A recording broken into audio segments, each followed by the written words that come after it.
Hi there. So, little caveat, I forgot to press record for the first kind of 10 minutes. So, it will go from the chat into breathing. Okay, so I'll blend it all together. So, for those of you that don't know me, I'm Lindsey, and I have been teaching yoga for 10 years, and I'm halfway through a 2-year yoga therapist course, which is really, really fascinating and really kind of digging deep into the physiology of the body, the brain, even a bit about the cellular biology and stuff. So, as well as all the yogic philosophy side as well. So it's really interesting to be learning much more in depth about what I do and what I can offer as a yoga therapist. So I don't offer yoga as a fix-all solution. It's not like yoga saves the world. It's more as a adjunct to whatever you choose to do. So I see it as being part of your toolkit. So whether you're somebody that takes homeopathic remedies, or whether you're somebody that's on HRT, whatever it is you do, I see this as something that you do alongside all of that. And if you just take one thing from today that helps, then that's amazing. Now, the class itself, there's going to be a bit of flow, there's going to be a restorative meditation at the end, and the benefits of both. So working with more strength-based work, the flow isn't strong, by the way, it's just more movement-based. Working with something that works with our body weight is really good, because obviously when we lose estrogen, we lose bone density. Some of us may go down the osteoporosis route, and we really want to avoid that as much as possible. You know, we want to be independent for as long as possible, and if the less dense our bones become, the more we're going to be prone to fractures as we get older. So exercise is important. I think it's important to then find something that you enjoy doing as well.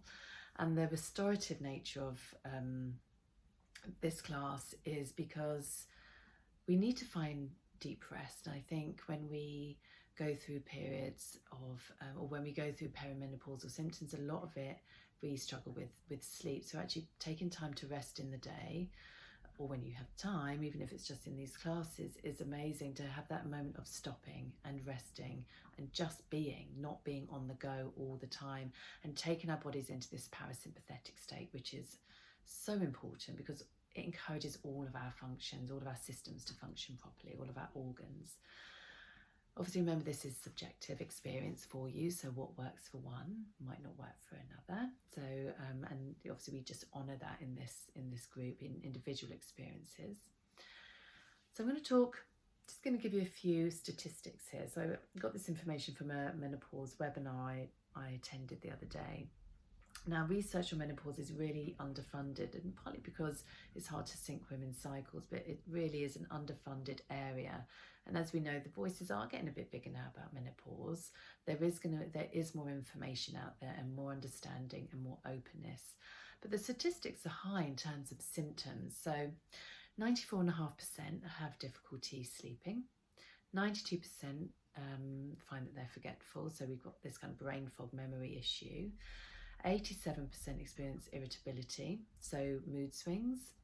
85.5% experience night sweats. 84% hot flashes. So these are really massive numbers. So I want us to just come back to basics a bit here and talk about our hormones and the link to our brain. Now, we all know that menopause comes about because of a reduction or fluctuation. It begins as a fluctuation of our hormones, estrogen, progesterone, and to a certain extent testosterone. So it's the fluctuation of estrogen specifically that is involved in what I've just given you the statistics for. It's involved in all of those symptoms, and eventually then it declines completely. And so this kind of one of the major players, but they all have an impact, right? But we tend to focus, when it comes to menopause, maybe more on our ovaries. We kind of keep our attention on what's going on down here rather than up here.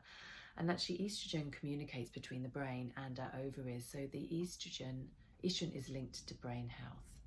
So again, all the symptoms that estrogen is involved in, they're all neurological symptoms. So our hot flushes are linked to a structure of the brain called our hypothalamus, so which regulates our temperature. Our sleep-wake cycle is regulated by our brainstem, so which is here, the oldest part of our brain. It comes online immediately when we're born, because it's kind of our temperature, respiration, blood pressure, etc., kind of our housekeeping part of the brain. Our memory, so when it comes to brain fog, that's to do with our hippocampus, and which is also involved in learning. Our emotions, so our mood swings, our irritability, those, the up and down sensations we can feel with our mood, is linked to the amygdala, and I've actually written a blog on this, so I'm more than happy to send it to you, or you can find it on my website. And that's to do with our stress response, but it's only emotion, so it's fear and love. Now, I think it's really clear that any condition that our body, when it's under duress, is going to suffer an element of stress, which can then be comorbid or present with things like anxiety, depression, or some form of low mood. And one of the major things we can work on is reducing stress, because that impacts all of our systems, from our digestive and reproductive systems. When we're stressed, they're just secondary, because we're needing all our energy and all our blood and oxygen goes to our muscles and our brain to respond to whatever threat we think we're under. And stress can also affect things like our sleep, which is obvious, and our weight. So to give you a bit of background, when we are under longer periods of stress, so it's not like we are running for the bus because we're late for work, we release adrenaline. When we're under long periods of stress, we release cortisol. Now, we need that to get us up in the morning. It helps to reduce inflammation, and of course it helps us to respond to threat. So interestingly, one of the reasons why we want daylight in the morning, when we get it into our eyeballs within the first 30 to 45 minutes, because it helps to switch our cortisol on, like gets us up. Okay, so it gives us this rush of energy. But the interesting thing is, when cortisol levels go up, estrogen goes down, which obviously we don't want any more help with that. Chronic levels can impact our sleep, as I said, so it impacts melatonin, which is our sleep hormone. So just to come back to cortisol and melatonin, so we want daylight in the morning and we want darkness at night. So if we're on our phones lasting at night, the melatonin's not going to kick in to say, hey, I need to jump in now because you're going to sleep. It doesn't recognise that we're trying to rest, which is another reason why, we kind of screens off an hour before bed, which is hard. We're all guilty of maybe doing that last text last thing at night. So it impacts, cortisol impacts our sleep hormone. It also impacts something called DHEA, which is linked to aging. It impacts our weight because we then have high levels of glucose in the blood to respond to the threat. And if we don't burn it off, and I know this is an oft-used example, but if we're not running from a tiger, so if we're not burning off that energy, if we're not responding to that threat and then returning to normal, blood glucose levels stay high. And so if it doesn't get used up, it goes into storage in our adipose, which is fat tissues. So that's the link to weight. And naturally, feeling stress, the levels of cortisol reduce our immune system function. And it can also increase inflammation. So all of this impacts a sense of healing, impacts how we respond to infection or disease. And the other thing it impacts is memory. So as I mentioned earlier about the hippocampus being linked to memory and learning, high levels of cortisol can atrophy that structure. So hence the issues with things like brain fog.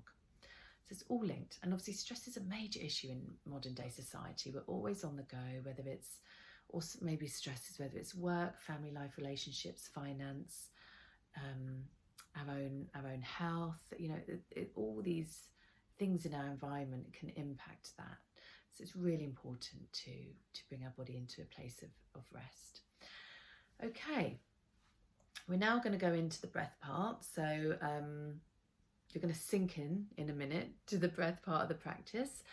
So I'm going to ask you to lie down, and what I would suggest is maybe a cushion or blanket or bolster if you have one under your knees, just to help relax the belly, or keep your feet flat to the floor, just let your knees rest together.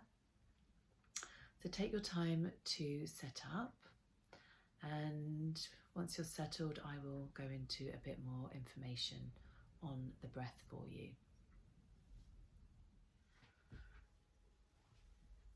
Just make sure, I see some of you are still settling, so lying down, getting yourself settled, and just checking in with things like your shoulders.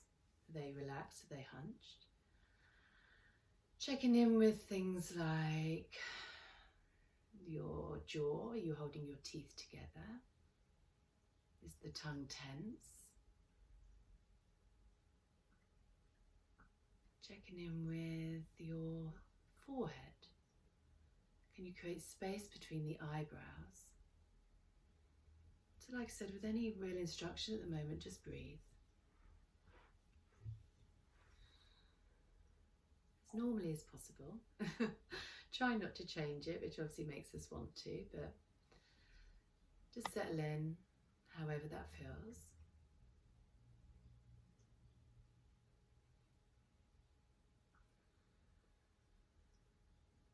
Let's take a few rounds of breath here.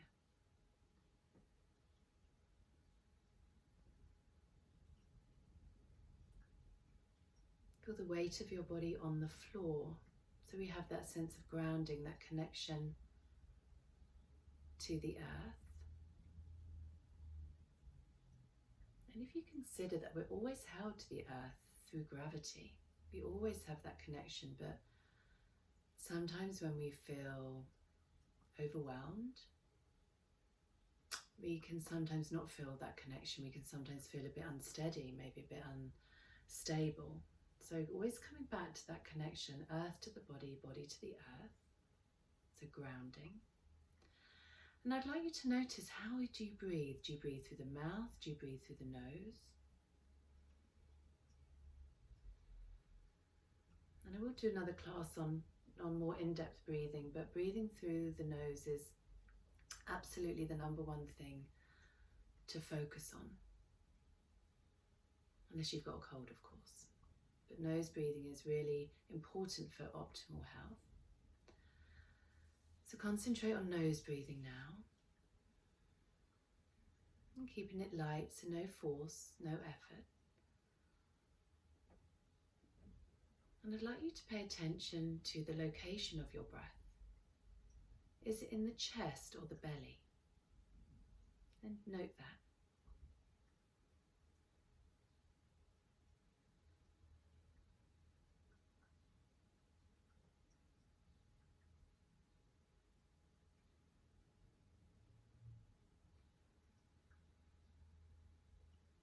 Now, to give you a bit of psychoeducation on the breath, location, the rate of our breathing, so breaths per minute. If we are chest breathers, which obviously if we exercise, we breathe into the chest, our breath goes quicker, our heart goes quicker, this is normal, and then we settle.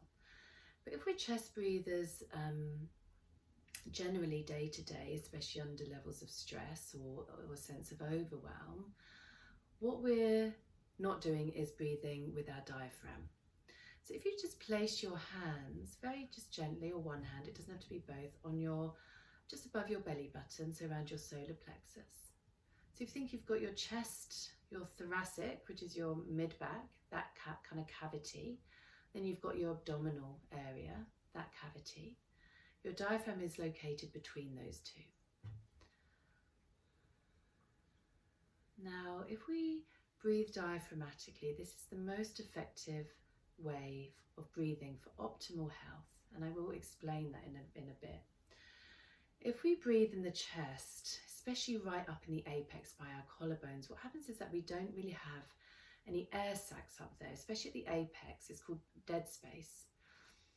So what we're not doing is getting an effective exchange of our gases, so carbon dioxide and oxygen.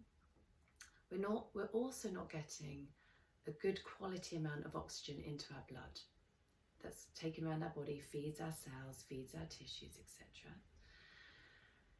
So it's really an ineffective way of breathing. Now, ineffective breathing is linked to health conditions at a cellular level. So what I mean by that is that our body is made up of trillions of cells. And if you consider each cell to be a unit of life, these cells need oxygen to thrive, to function properly, and to keep our body in optimal health as much as possible. So if we get low oxygen in cells, which is caused by ineffective breathing, this can impact things like illness, disease, as well as our mental health. And you might think, well, what's ineffective breathing? So heavy breathing, over breathing, breathing more than we need to, chest breathing, mouth breathing, all of those would be considered ineffective breathing. So I want you to consciously bring your breath down. Feel the rise and fall of the belly. And I want you to feel that sense of expansion in your lower lungs. So we are rich with air sacs in our lower lungs. So when we breathe into and we feel that expansion of those air sacs, they then push this highly oxygenated blood into our body that reach our cells. So breathing into the lower lungs, diaphragmatic breathing, all really key things too. If there's one thing you take away from today, it would be that. Keeping the breath down, slow and steady.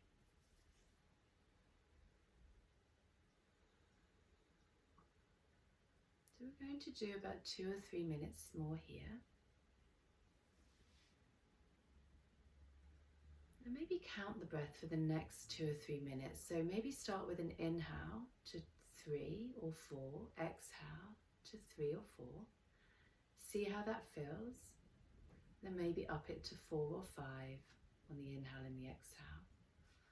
To give you an idea, the optimum breathing rate, and there's been a lot of research on this, is 5 to 6 breaths per minute. So this is called coherent breathing. So slowing the breath, and again to give you an idea, on average we probably breathe 12 to 14 breaths per minute, and our breath tends to be shallow and it tends to be higher up, so we use about 30% of our lung space. So I want you to settle into a steady breathing pattern that works for you right now, and it might be 4, it might be 5, it might be 6, it might be more, and that's okay. Just I want you to observe your breath.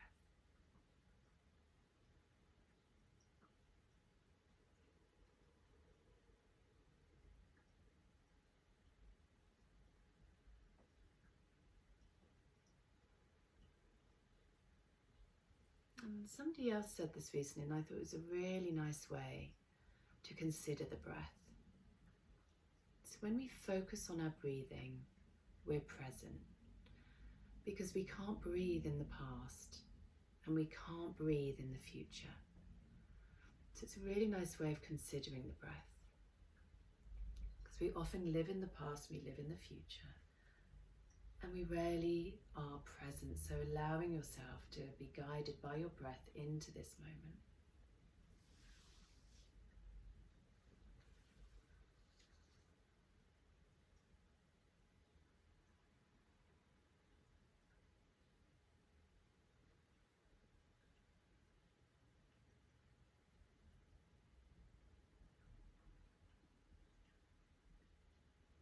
And then let's make these last few breaths the last ones before I gently bring you up. So just settling into those last few breaths.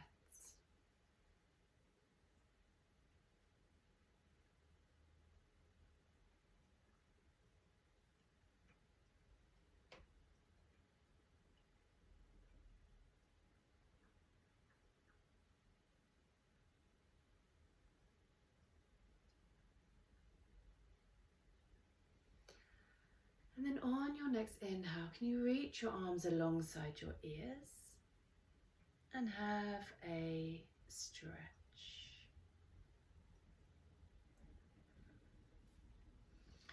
Take a slow inhale through the nose and then out the mouth. And then bring your knees in. Just hug them in, maybe bring your head to your knees.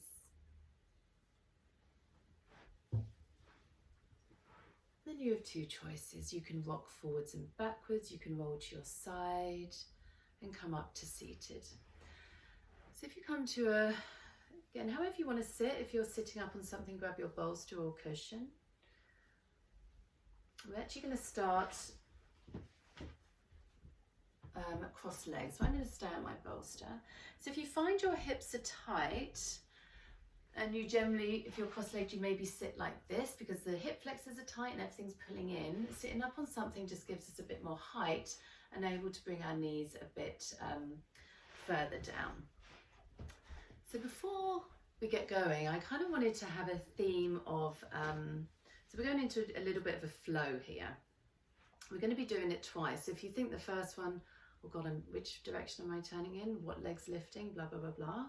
We are going to do it twice, but we're going to move slowly. So there'll be plenty of time to get in and out of positions. But I wanted to kind of go with this theme of change. You know, obviously menopause is a period of change, but I see us as kind of these shapeshifters anyway. Like we're constantly identifying as different things. So whether you're a mum or a wife or a lover or a partner or a sister or a daughter, you know, whatever we are, you know, what job do you have? Maybe it's a homemaker, yoga teacher. We have these labels, we have all these different identifications.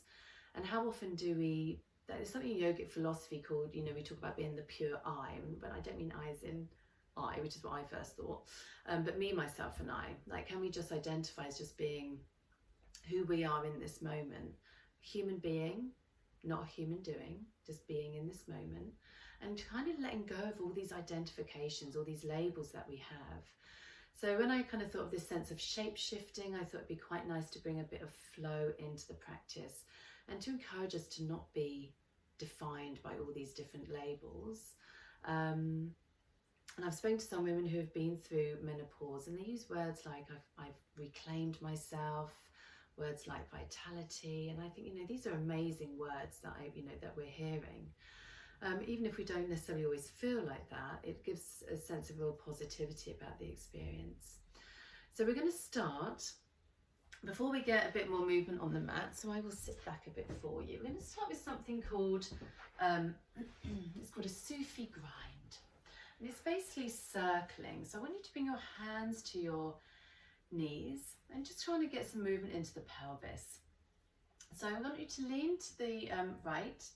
As you inhale, come forwards, and as you exhale, roll back. So you're taking circles. You don't have to sit on anything. In fact, this feels a little bit wobbly for me, so I'm going to come off. So do again what feels right for you. We're just coming around and back. So moving with this sense of change.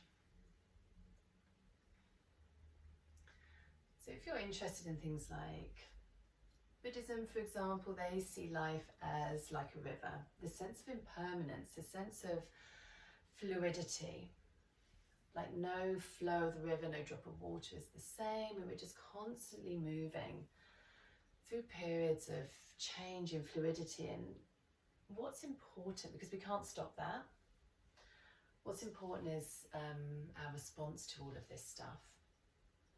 So do a few more this way, and then we'll go in the other direction. So it's really natural to maybe resist change, especially if it feels uncomfortable or the unknown. And actually, if we work on letting go of that resistance, let's do one more, and then we'll go the other direction. And then when you're ready, switch. And if we can focus on letting go of that resistance, sometimes the change doesn't feel quite as overwhelming. And obviously that depends on what we're talking about here, but it's just food for thought. So maybe just close your eyes now. Just for these last few rounds, that sense of rounding as you come back, maybe exhaling here, inhaling forwards.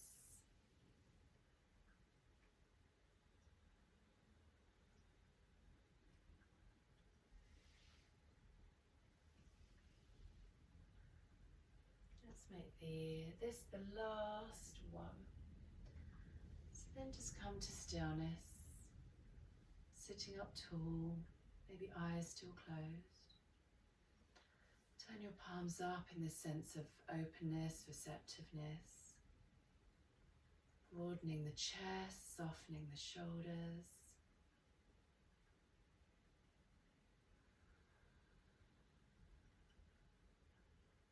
And then from here, I'm going to get you onto all fours, so into tabletop position. So you have two options.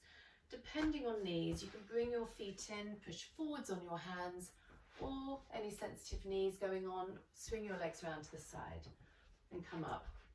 Now, I think quite a nice thing about being online actually is that we're obviously having you in little boxes isn't ideal, but it means that we can really only focus on how we feel in the practice rather than being in a big group of people where we might compare and think, well, if they're doing that, that's what I should be doing. So it's really about tuning in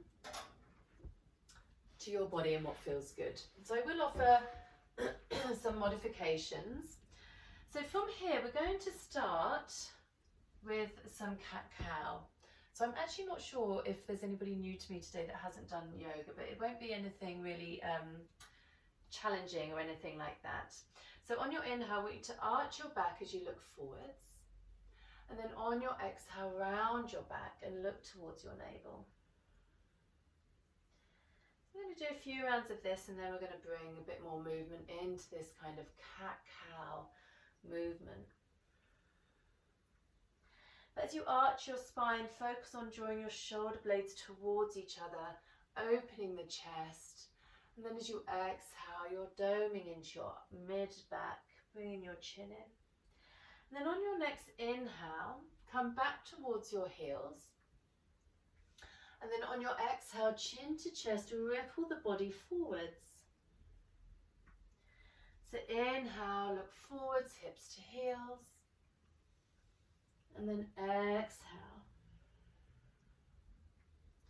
So I'm working with this sense of fluidity. Our bodies can maybe feel a bit static some days, maybe a bit stagnant, so it's just increasing the sense of energy in the body. Let's do one more. And then as long as it feels okay for knees, let's just settle. So bring your big toes together, hips towards heels. It doesn't matter if they don't touch. And you can either bring your head to your hands here, or maybe arms by your side. If this hurts knees, please come up to another position. So seated or something that works for you. Let's just pause. So we'll flow, then we'll pause, then we'll flow, then we'll pause.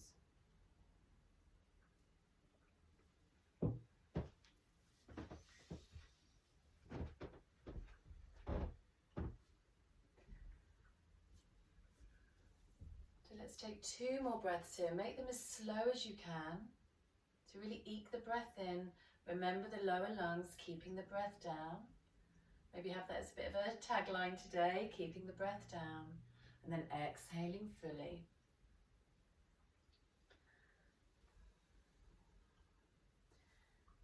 And then when you're ready, you've taken those 2 breaths, stretching your arms forward, spreading your fingers wide, not so wide that it feels uncomfortable, but equally spread.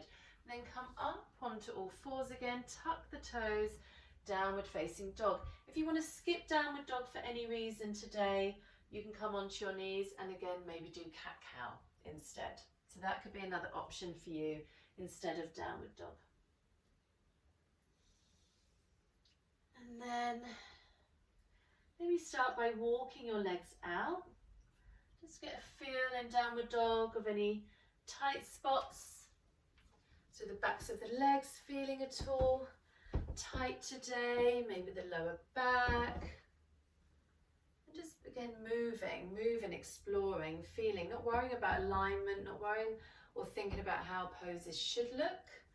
I always want us to come back to how they feel. That's what's important.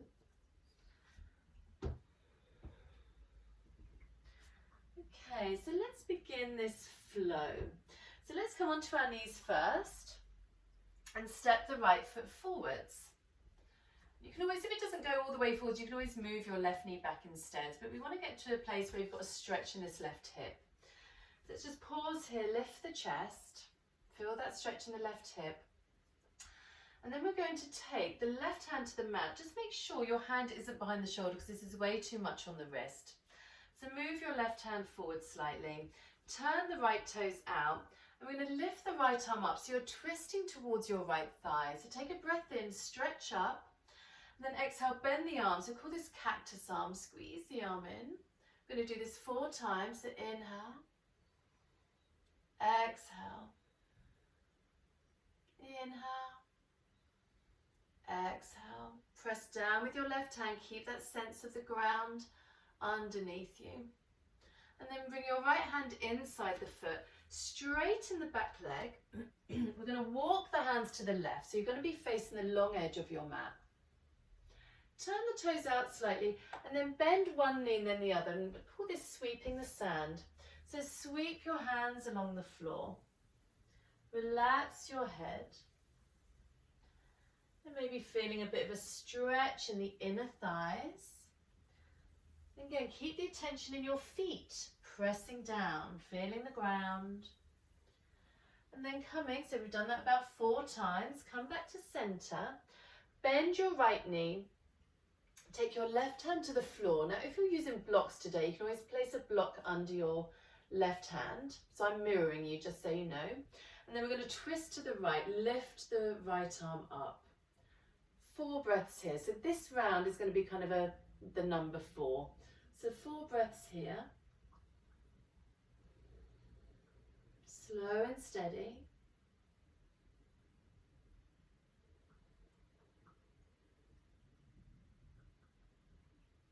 And then bring your hands down.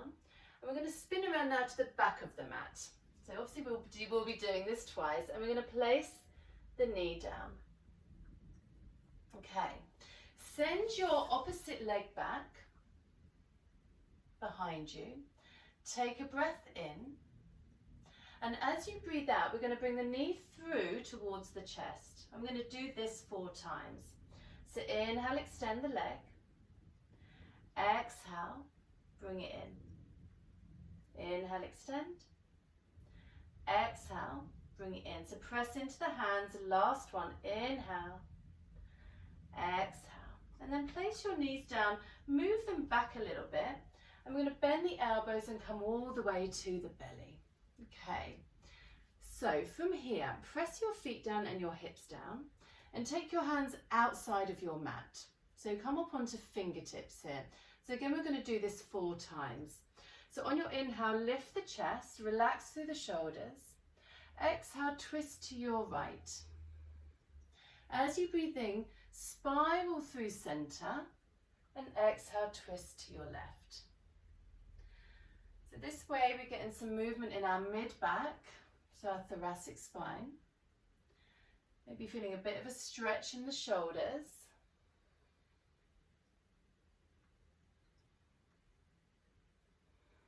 So inhale, center, exhale, twist. So last one here. And then coming back to center, bringing your hands underneath your shoulders, squeeze the elbows in a little bit and tuck the toes under. And then we're going to push back up onto hands and knees. Remember, you can stay here and do cat-cow or lift up to downward dog. And we're going to take 4 breaths here. So go with what works. Maybe that's cat-cow for you today.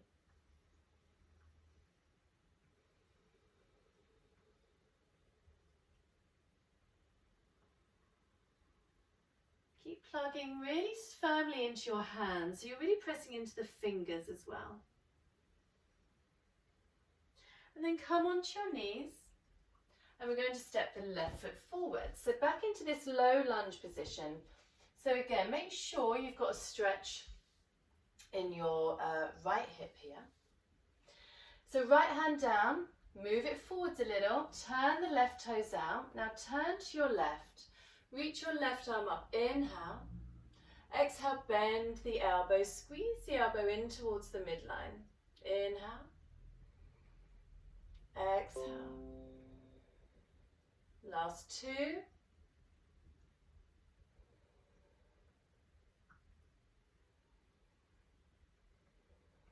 And then bring the hand down, straighten your back leg, walk your hands to the left.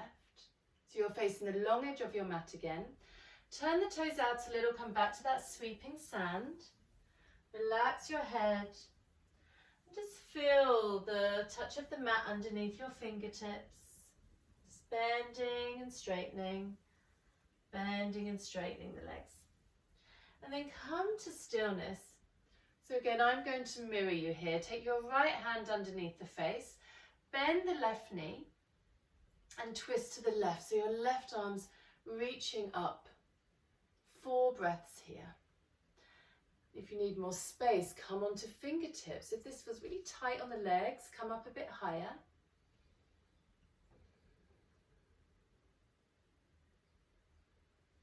Keep pressing your feet down.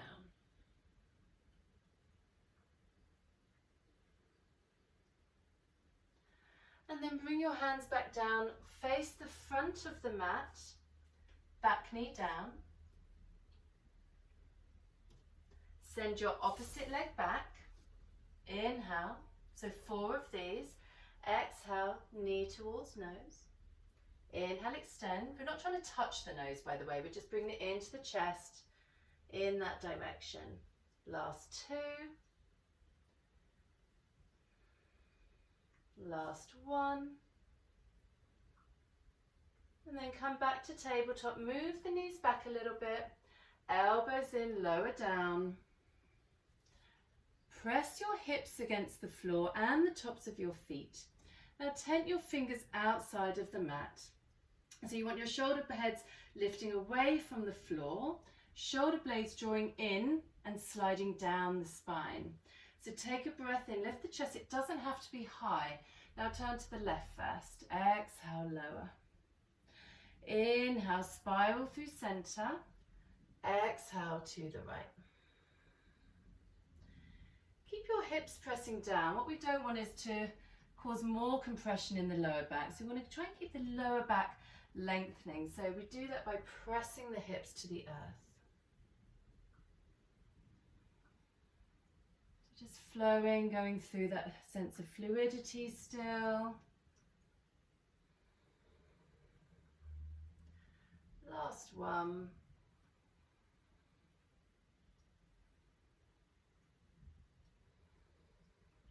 And then coming back to center, hands to the floor, push back up. So again, taking either cat-cow or downward facing dog for 4 breaths.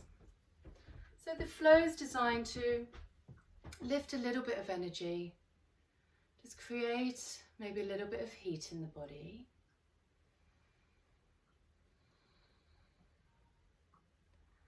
And we're going to do that 1 more time, so hopefully it'll make a bit more sense now this second time. But we're going to only do 2 rounds. So the last time we did 4, this time we're just going to do 2. So a little bit quicker. So you can either step forwards from tabletop, or this time step your right foot forwards from downward dog. Turn the right toes out a little, left hand to the mat. Reach the right arm up to the sky. Now this back leg can be down or up this time. It's up to you depending on maybe energy levels today. So take an inhale, reach up. Exhale, pull in. So cactus arm, inhale, straighten. Exhale, cactus. Hands inside the foot, walk your hands to the left. Find that sweeping sand motion. So 2 of these. And then coming back to center. Remember to keep knees tracking in line with the toes. So bend your right knee, so toes turned out slightly. Left hand underneath the face, right arm up. 2 breaths here. Slow and steady. And then bringing your hand back down, walking to the back of the mat, back knee down. Okay, so we're going to send that opposite leg back, so take it back, breathe in, so extend your leg, exhale, draw it into the chest. It doesn't have to be really forceful, so just gently. Last one. Set the leg down, bend your elbows, lower to the floor. And this time, we're going to sweep the arms back. So palms facing down. As you inhale, gently lift the chest. Just gently squeeze between the shoulder blades. Exhale, lower. Doesn't have to be all the way. Inhale, lift. Exhale, hands under the shoulders. Breathe in here. Exhale, push back. Cat-cow or downward facing dog for 2 breaths.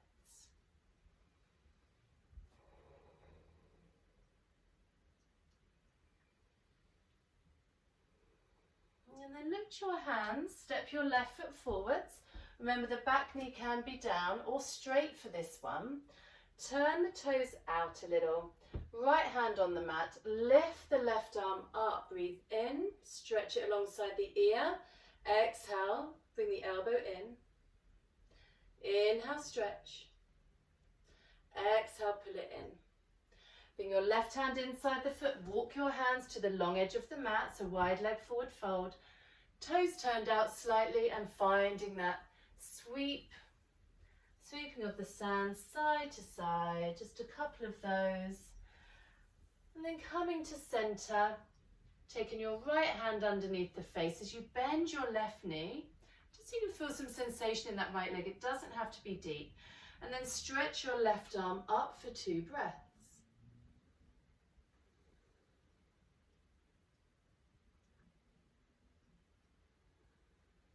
And then bring the hands down, walk your hands to the front. So you're now facing the front of the mat, placing the back knee to the floor. And we're going to send the opposite leg back, breathing in. So 2 of these, exhale. Inhale, extend. Exhale, pull in.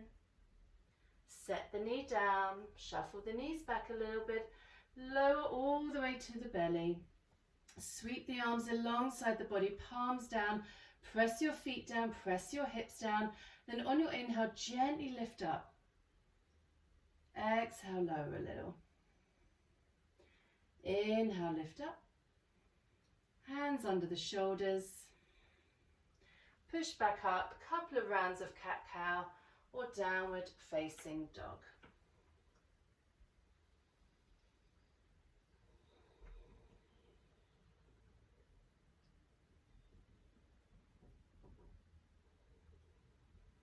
And then from here we're going to come to seated. So come onto your knees, swing your legs to one side and come to seated. Okay, so that's the flow part of the practice over. And now we're going to get into the restorative side. So obviously our heart rate's maybe lifted a little bit, but now we're going to bring it back down. It's up to you if you want to get blankets and stuff. I'm really hot up here, so but I will set you up. Now I obviously don't know what you've all got, so I don't know if you've got bolsters, I don't know if you've got cushions, pillows or cushions, so whichever you've got, grab. Okay, now I'm going to set you up for a restorative posture for our yoga nidra. Let's just check the time. Okay, so we've got 15 minutes.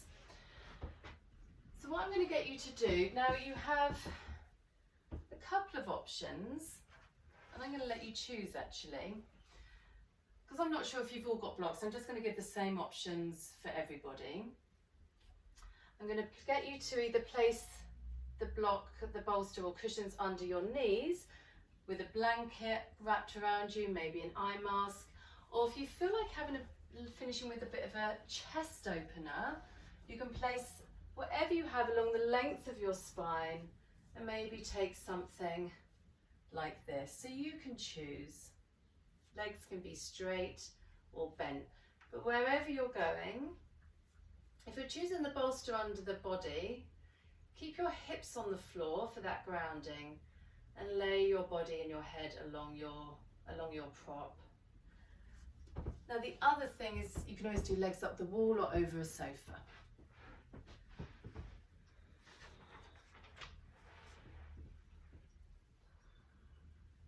Obviously socks, jumpers, whatever you need. If you've got an eye mask, it's quite nice to shut out the light. If you had any essential oils that you wanted to use, you can always dab it on your top.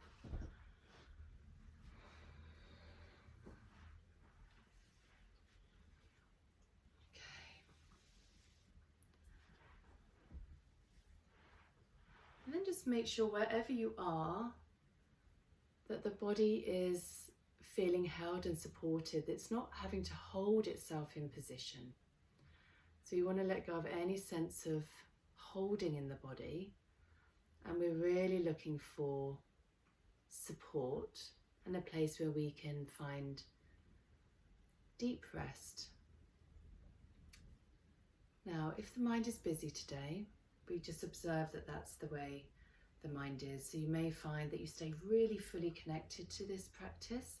You may find that you dip kind of in and out of this sense of consciousness. So I just want you to go with the flow, however your body's showing up on the mat today. Just go with the flow.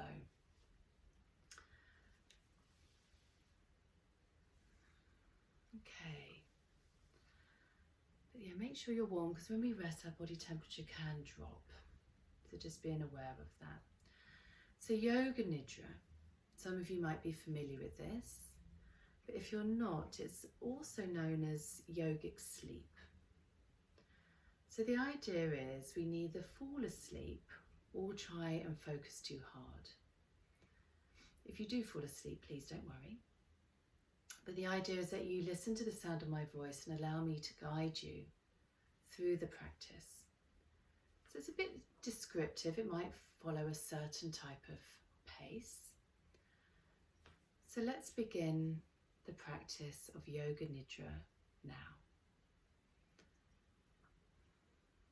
Start by becoming conscious of the noises around you and draw your attention to sounds closer to you.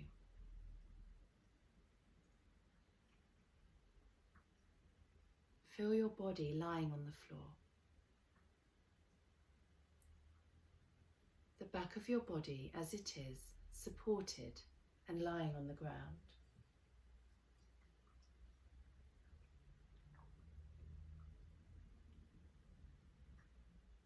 Draw your attention to the rising of the belly on the inhale and the falling of your belly on the exhale.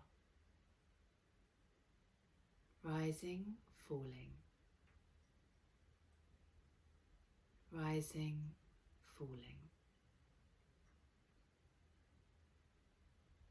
Rising, falling.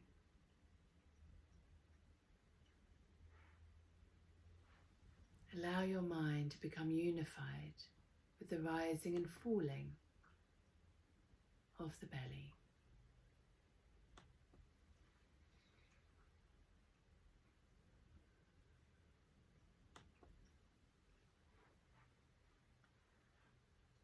And now let us begin to bring the attention of the mind to the body.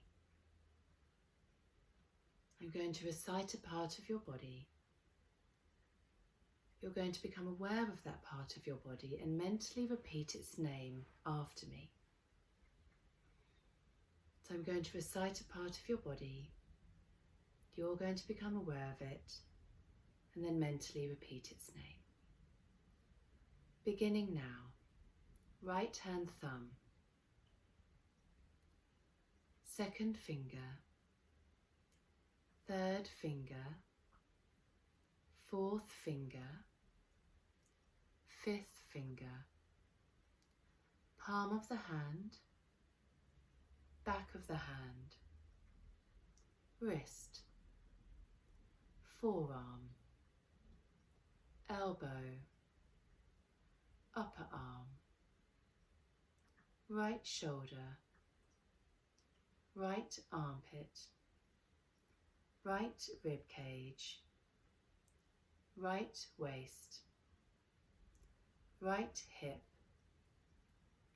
right buttock, right thigh, knee, shin, calf, ankle, top of the right foot, heel, arch, ball of the right foot, right big toe, second toe, third toe, fourth toe, fifth toe, left hand thumb, second finger, third finger, fourth finger, fifth finger, palm of the left hand, back of the hand, wrist, forearm, elbow, upper arm, left shoulder, left armpit, left rib cage, left waist, left hip, left buttock, thigh, knee, shin, calf, ankle, top of the left foot, heel, arch, ball of the left foot, left big toe, second toe, third toe, fourth toe, fifth toe, the pelvis, lower back, middle back, upper back, right shoulder blade, left shoulder blade, back of the neck, lower belly, solar plexus, right rib cage, left rib cage, the whole chest, front of the neck, chin,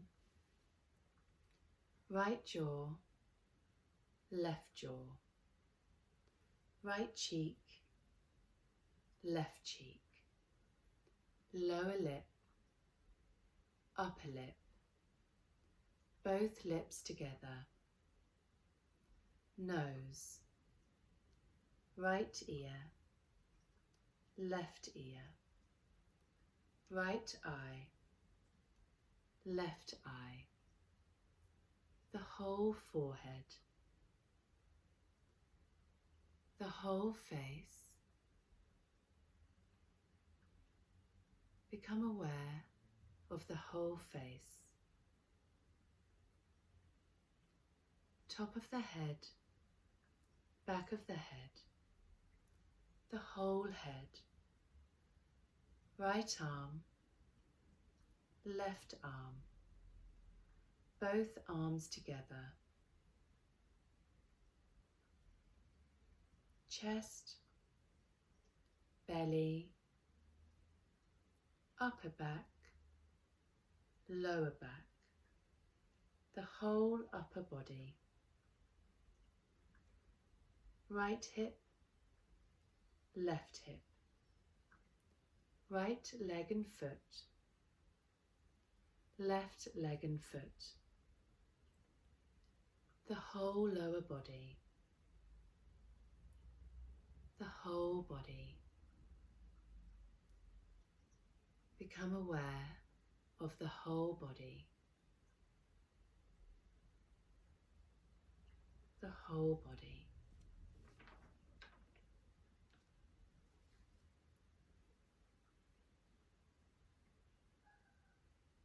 Now bring your awareness to your breathing, watching as the belly rises and falls, rising, falling. Begin to count backwards from 20 like this, rising 20, falling 20, rising 19, falling 19. Continue like this on your own, and if you get lost, begin again at 20.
Whatever number you're at, cease counting now and start to bring your awareness back to the physical body and that sense of grounding. So notice the body on the floor, the back of your body, maybe it's on the mat, maybe it's on a bolster. The hips, the backs of the legs, maybe on the mat or maybe over a bolster. Bring awareness to where your arms are meeting the floor.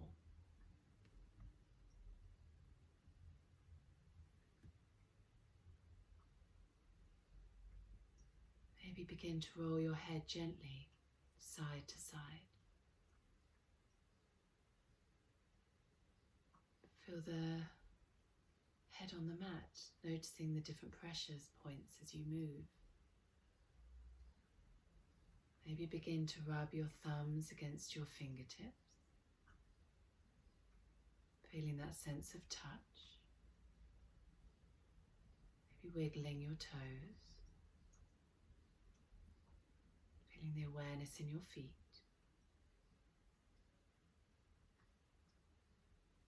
And then reach your arms alongside your ears and take a slow, steady, as soft as you can make it breath in.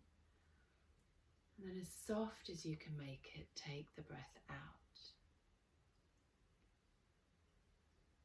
So especially if you're on a bolster, just moving carefully now, bringing your knees in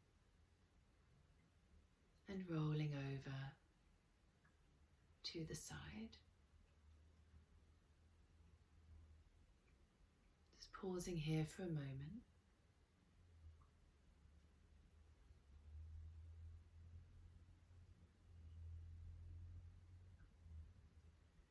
And then taking your time, using your hands to press yourself up and finding a seated position. And can you keep your eyes closed maybe for a moment? Turn your palms up, bring your index fingers and thumbs together and just let your palms, your arms, your hands rest in your lap.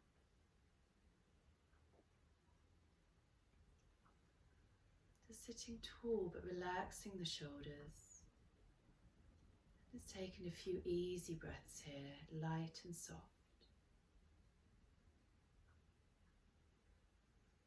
Just take a moment to note the location, bringing it down.